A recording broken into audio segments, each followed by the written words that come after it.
வீடியோல என்ன பார்க்க போறோம் கேட்டேன்னா 2025 டெட் எக்ஸாம்ல பேப்பர் 2ல கேட்ட ப்ரீவியஸ் இயர் கொஸ்டின் தான் பார்க்க போறோம். ஸோ பார்க்கலாம். என்னைக்கு என்ன கொஸ்டின் அப்படின்னு கேட்டா ரேபிஸ் என்பது டேஷால் ஏற்படும் நோய் அப்படின்றது கேட்குறாங்க. ஸோ டிசீஸ் சம்பந்தமா நோய்கள் சம்பந்தமான கேள்வி இது. ஸோ அப்போ நோய்கள் பார்க்கும்பொழுது நமக்கு மனிதர்கள் ஏற்படக்கூடிய நோய்கள் அப்படின்றது வந்து 5 வகையாக பிரிச்சிருப்பாங்க.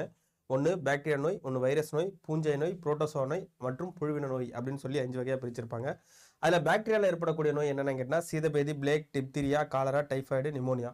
ஸோ அது வைரஸில் ஏற்படக்கூடிய நோய் என்ன கேட்டால் சாதாரண சளி, புட்டாளம்மை, தட்டம்மை, கல்லீரல் அழற்சி, டெங்கு காய்ச்சல், சிக்கன் குனியா, சின்னம்மை, அதுக்கப்புறம் போலியோ. அதுக்கப்புறம் பூஞ்சையில் என்ன கேட்டால் பாதப்படை, கேண்டியாசிஸ். அதுக்கப்புறம் புரோட்டோசோவால் ஏற்படக்கூடிய நோய்கள் என்ன கேட்டால் மலேரியா, அமீபியாசிஸ், ஆப்பிரிக்கா தூக்கவியாதி, காலா அஜார் இந்த மாதிரி. அதுக்கப்புறம் புழுவினத்தினால் ஏற்படக்கூடிய நோய்கள் என்ன கேட்டால் அஸ்காரிசிஸ், யானைக்கால் நோய்.